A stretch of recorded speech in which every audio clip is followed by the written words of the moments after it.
Base price 30 lakh, लेकिन RCB ने 5.20 करोड़ में खरीदा। नेट प्रैक्टिस में उनके 140 प्लस की गति और सटीक यॉर्कर ने दिनेश कार्तिक और टीम मैनेजमेंट को काफी प्रभावित किया। वो फिलहाल बेंच पर अपनी बारी का इंतजार कर रहे हैं। जी हां, मंगेश यादव, आप देखिए सनराइजर्स हैदराबाद और आरसीबी के बीच कड़ी बीटिंग हुई थी इनको लेकर। बेस प्राइस से 17 गुना ज्यादा कीमत में इनको खरीदा गया। मंगेश यादव यश दयाल के बैकअप या फिर विकल्प के तौर पर टीम में शामिल है। आरसीबी की प्लेइंग 11 में अभी डेब्यू करने का मौका नहीं मिला है। टीम फिलहाल अपने अनुभवी गेंदबाजों के साथ ही जा रही है। लेकिन आप समझिए कि जिस तरीके से इनकी बीटिंग हुई थी दो टीमों के बीच में, वो काफी चर्चा का विषय भी रही। बहरहाल अब देखना यह है कि मंगेश पर जो भरोसा जताया गया, क्या उनको वो अच्छा, कई प्लेयर्स तो ऐसे भी हैं जिनको मौका भी नहीं मिल रहा है। कई प्लेयर्स ऐसे हैं जिन पर भरोसा टीम ने किया है, लेकिन उसके बावजूद उनको फील्ड पर वो मौका नहीं मिल रहा है जिससे कि वो अपने आप को साबित कर पाए, जिससे कि वो अपने आप को परफॉर्म कर पाए। तो कुल मिलाकर ये पूरी परिस्थिति नजर आ रही है। और अभी फिलहाल अगर आप मंगेश यादव की ही बात करें तो ये बाएं हाथ के तेज गेंदबाज और निचले क्रम के आक्रामक बल्लेबाज हैं। इनके पिता एक ट्रक ड्राइवर और उनके जीवन के संघर्ष की कहानी है कि 1200 के किराए के कमरे में ये रहते थे। नीलामी के बाद ये चर्चा काफी वायरल हुई।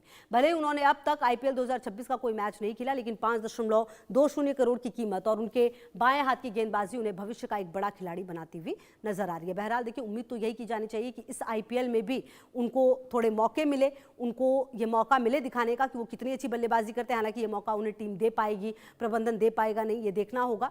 लेकिन फिलहाल आपको बता दें, कई ऐसे प्लेयर हैं फहरिस्त में जिनका नाम सामने आया है और लगातार फ्रेंचाइजीज को भी सोचना चाहिए कि किसी प्लेयर पर वो कितना भरोसा करेंगे। जेसन होल्डर आईपीएल 2026 का सीजन औसत रहा है। अगर आप अब तक देखें 2023 के बाद से ये पहली बार इस लीग में खेल रहे हैं। गुजरात टाइटंस की जर्सी में नजर आ रहे हैं।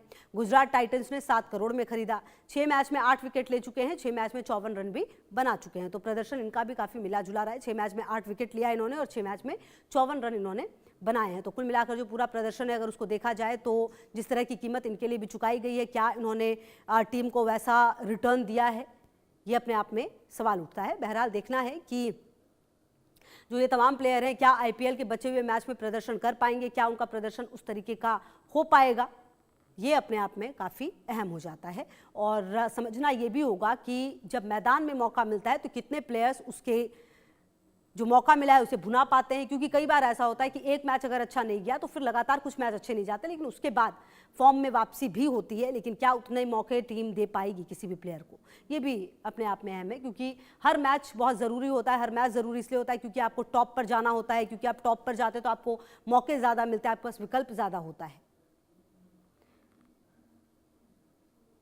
तो वही अगर आप श्रेयस अय्यर की बात करें, जी हाँ, कुछ ऐसे भी खिलाड़ी हैं जो अपनी ऊंची कीमत को बिल्कुल सही साबित कर रहे हैं। अब आपको ऐसे ही खिलाड़ियों के बारे में बता देते हैं। पीबीकेएस के कप्तान श्रेयस अय्यर, इनके लिए आईपीएल 2026 का सीजन बेहद शानदार रहा है। उनकी टीम अंक तालिका में शीर्ष पर बनी हुई है। जी हाँ, श्रेयस अय्यर को अगर आप देखें तो इन्हें पंजाब किंग्स ने 26.75 करोड़ में खरीदा था। श्रेयस इस समय अपनी बेहतरीन फॉर्म में है। पंजाब की ओर से सबसे ज्यादा रन बनाने वाले बल्लेबाजों में से एक हैं। इन्होंने 6 मैचों में 52 के औसत से 208 रन बनाए हैं। इस सीजन में उनकी सबसे बड़ी ताकत उनका 180 प्लस का स्ट्राइक रेट उनका पिछले सीजन की तुलना में काफी बेहतर है। दमदार प्रदर्शन के बाद भारतीय टी20 में वापसी की भी मांग काफ़ी तेज हो रही है। आपको याद होगा जब टी20 वर्ल्ड कप की घोषणा हुई थी और उसमें श्रेयस का नाम नहीं था, तो जो कई ऐसे क्रिकेट को जानने वाले जानकार भी सवाल उठा रहे थे कि आखिरकार श्रेयस अय्यर क्यों नहीं है इसमें। सवाल उठने लगे थे क्योंकि उनका प्रदर्शन काफ़ी अच्छा रहा है और एक बार फिर से अब उनकी मांग जो है वो तेज होती हुई नजर आ रही है। क्योंकि जिस तरह का प्रदर्शन वो कर रहे हैं अपनी टीम के लिए, उनकी टीम भी लगातार टॉप पर बनी हुई है, उनकी टीम लगातार अच्छा प्रदर्शन कर रही है और जिस तरीके की कप्तानी कर रहे हैं, जिस तरह की बल्लेबाजी कर रहे हैं, चर्चा में श्रेयस अय्यर निश्चित तौर पर नजर आ रहे हैं। अब देखिए, सवाल ये उठता है कि महंगे खिलाड़ी जो हैं वो फ्लॉप क्यों हो जाते हैं। और कई बार इसके अलावा कई बार एक खिलाड़ी अपनी पुरानी टीम के लिए एक खास नंबर पर खेलकर सफल होता है, लेकिन नई टीम में भारी कीमत में आने के बाद मैनेजमेंट उनसे अलग भूमिका जैसे फिनिशर या ओपनर की उम्मीद करने लगता है, जिसमें वो सहज नहीं होते। 2024 में मिचेल स्टार्क की अगर आप बात करें तो 2024 में मिचेल स्टार्क 7-5 करोड़ में खरीदे जाने के बाद शुरुआती मैचों में काफी महंगे साबित हुए थे, क्योंकि उन पर कीमत का दबाव साफ दिख रहा था। ऋषभ पंत इस बार 27 करोड़ की भारी कीमत में खरीदे गए, लेकिन इसके बाद इस सीजन में उन पर कप्तानी और बल्लेबाजी दोनों का दोहरा दबाव दिख रहा है, जिससे उनका स्ट्राइक रेट थोड़ा प्रभावित हुआ है। निष्कर्ष यह है कि क्रिकेट अनिश्चितताओं का खेल है। पैसा आपको टीम में जगह दिला सकता है, लेकिन मैदान पर प्रदर्शन केवल स्किल और शांत दिमाग से ही आता है। ये बात समझनी होगी और ये बात देखना होगा कि आपको अनुशासित रहना होगा। सवाल है कि आईपीएल में महंगे खरीदे हुए खिलाड़ी क्यों अपना स्वाभाविक स्किल बरकरार नहीं रख पाते। मनोवैज्ञानिक दबाव कैसे हटेगा। जानकार मानते हैं कि कई बार आईपीएल में भारी भरकम कीमत अक्सर खिलाड़ी के कौशल के लिए वरदान के बजाय बोझ बन जाती है। दरअसल जब खिलाड़ी पर करोड़ों की नजर होती है तो वो फ्लो स्टेट यानी सहज अवस्था से बाहर आ जाता है। वो हर गेंद पर अपनी तकनीक का विश्लेषण करने लग जाता है, जिससे उसकी स्वाभाविक प्रतिक्रिया धीमी हो जाती है। खिलाड़ी ये सोचने लगता है कि इतने पैसे मिले हैं तो मुझे 50 रन बनाने ही होंगे, जबकि खेल की मांग गेंद को उसकी योग्यता पर खेलने की होती है।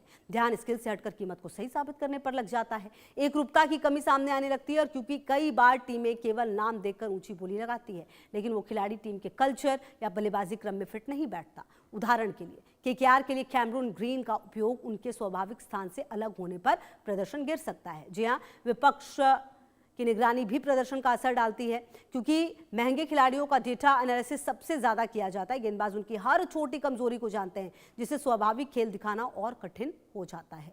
तो कुल मिलाकर देखिए, ये एक बड़ी वजह है और ये एक बड़ा विश्लेषण है कि आखिरकार ऐसा क्यों होता है कि जिस खिलाड़ी पर इतने पैसे लगते हैं वो ऐसा क्यों खेलने लगता है। क्योंकि निश्चित तौर पर देखिए, जिस खिलाड़ी को इतने पैसे दिए जाएंगे उस पर दबाव तो होगा ही। सवाल है मनोवैज्ञानिक दबाव ये कैसे हटेगा। जी हाँ, खिलाड़ी को ये स्वीकार करना होगा कि नीलामी की कीमत उसके नियंत्रण में नहीं थी, वो बाजार की मांग थी। उसे अपना ध्यान केवल अपनी रूटीन, फिटनेस और मैच की रणनीति पर केंद्रित करना चाहिए। साथ ही नकारात्मक विचारों की फीडिंग रोकनी जरूरी है। सोशल मीडिया ट्रोलिंग और विशेषज्ञों की आलोचना आत्मविश्वास को कम करती है। मनोवैज्ञानिक सलाह देते हैं कि क्या होगा अगर मैं फेल हो गया, के बजाय तथ्यों पर ध्यान देना चाहिए, जैसे मैंने कड़ी मेहनत की है और मैं ये पहले कर चुका हूं। एक सफल फ्रेंचाइजीज वही है जो खिलाड़ी को ये सुरक्षा दे कि हमने तुम्हें तुम्हारी स्किल के लिए खरीदा है, कीमत के लिए नहीं। जब मैनेजमेंट प्रदर्शन के दबाव को खुद पर ले लेता है तो खिलाड़ी खुलकर खेल पाता है और टीम बेहतर प्रदर्शन करती है। टीम का हर प्लेयर फिर बेहतर प्रदर्शन करता है। ये बात कई बार सामने आई है और ऐसे में अब इस बार के आईपीएल में भी ये देखना बेहद दिलचस्प होगा कि क्या सचमुच ऐसा हो पाएगा और जो प्लेयर्स इतने भारी भरकम दाम में खरीदे गए हैं, क्या उनकी जो फॉर्म है वो वापस आ पाएगी या फिर वो इसी तरह के दबाव में होंगे। क्योंकि कई बार देखिए, किसी प्लेयर को खरीद तो लिया जाता है, लेकिन उसकी ज़रूरत उस टीम में जहाँ पर उसको ज़रूरत है वहाँ नहीं है।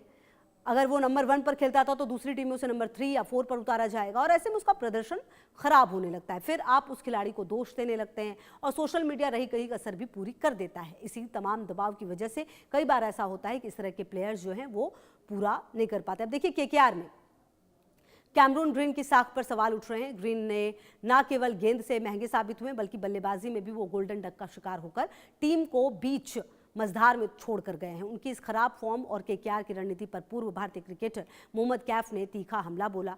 कैफ ने आंद्रे रसेल को टीम का कोच बनाए जाने और ग्रीन पर दाव लगाने के फैसले को सीजन की सबसे बड़ी भूल करार दिया है। तो कुल मिलाकर देखिए, जो एक्सपर्ट्स हैं उनकी तरफ से भी अपने राय जरूर आते रहते हैं, लेकिन सवाल ये उठ जाता है कि आखिरकार जब फ्रेंचाइजीज इतने दाम लगाकर प्लेयर को खरीदती है तो क्या सचमुच उनके ऊपर दबाव बन जाता है और उस दबाव को हटाने के लिए मैनेजमेंट करती क्या है। क्योंकि देखिए, जब एक ऐसा प्लेयर सामने आता है जिस पर इतने पैसे लगे हैं तो निश्चित तौर पर वो ध्यान सबका खींचता है।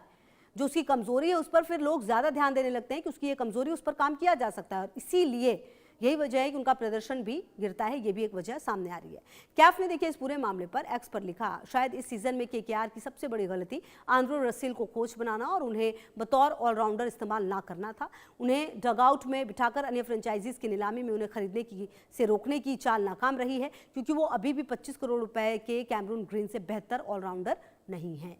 तो ये पोस्ट किया गया था कैफ की तरफ से। और मोहम्मद कैफ की अगर आप बात करें, जिस तरह के वो प्लेयर रहे हैं, जिस तरह के ऑलराउंडर वो भारत के लिए रहे हैं, जिस तरह का गेम उन्होंने खेला है, जिस तरह की बात वो कर रहे हैं, अब देखना ये होगा कि इस पर और क्या प्रतिक्रियाएं सामने आती। लेकिन जिस तरह की प्रतिक्रिया दी गई है वो भी अपने आप में काफ़ी महत्वपूर्ण हो जाती है और देखना ये बेहद दिलचस्प हो जाएगा आईपीएल के बाकी के मैचों में जो आने वाले हैं कि क्या सचमुच जो ये प्लेयर्स हैं जिन पर इतने पैसे लगे हैं वो प्रदर्शन कर पाएंगे या फिर उनका प्रदर्शन यूं ही जारी रहेगा और उसकी कीमत या कहे भारी कीमत टीम को और उस प्लेयर को भी चुकानी पड़ेगी, क्योंकि देखिए आईपीएल ऐसा तो है नहीं कि इस बार हुआ और अगले बार नहीं होगा, आईपीएल फिर होगा और ऐसे में उनकी नीलामी फिर इस पर भी डिपेंड करती है कि आप एक गेम में कैसे खेल रहे हैं, आप T20 में कैसे खेल रहे हैं, आपने बाकी के सीरीज़ कैसे खेले, चाहे वो घरेलू हो, अंतर्राष्ट्रीय हो, आपने अपनी ज़मीन पर या फिर बाहर कैसा प्रदर्शन किया है।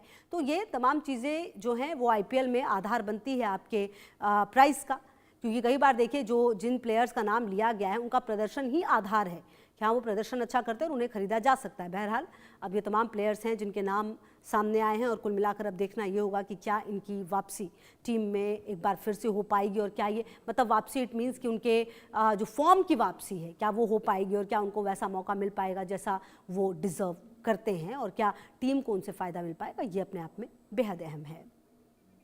और कुल मिलाकर अब चलिए आने वाले जो आईपीएल के मैच होंगे उसमें हम ये देखेंगे कि किस तरीके का प्रदर्शन जो है इन प्लेयर्स का रहता है जिस पर फ्रेंचाइजीज ने लाखों करोड़ों रुपए खर्च किए हैं। फिलहाल मैच अभी बाकी हैं और प्लेयर्स का मैच भी दिखाना बाकी है, तो लगातार आप रहिए हमारे साथ। और फिलहाल इस खास पेशकश में मेरे साथ इतना ही, देखते रहिए इंडिया न्यूज़।